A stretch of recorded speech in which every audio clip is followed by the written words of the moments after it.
Well, the number of people who own electric vehicles in North Dakota is going up.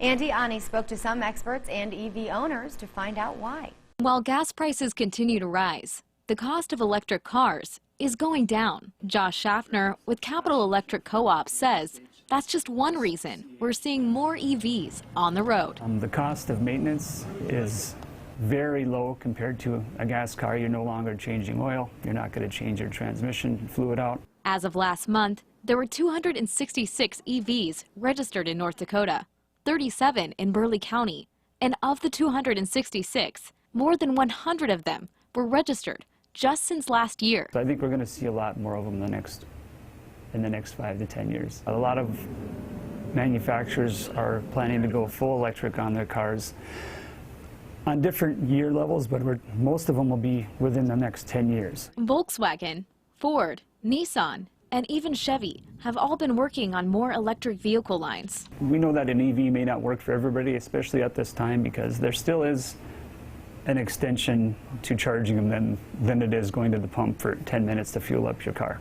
I spoke to one Tesla owner who says making the switch was a must for his lifestyle. And I drive 162 miles round trip daily, and so an electric vehicle was really cost effective for traveling expenses.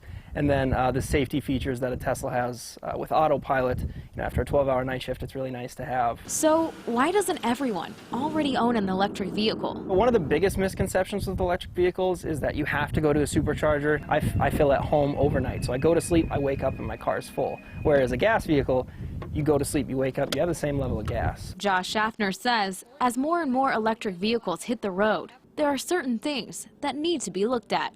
There's concern that if they do get to be very mainstream in a short period of time, what would it do to our, to our grid? So we've got to be prepared for that, make sure that we're sized for the future, transformers, services to homes and businesses. The average cost for an electric vehicle today can be anywhere between $26,000 up to more than $100,000. And the cost for an electric vehicle to get a full charge ranges from $3 to $9.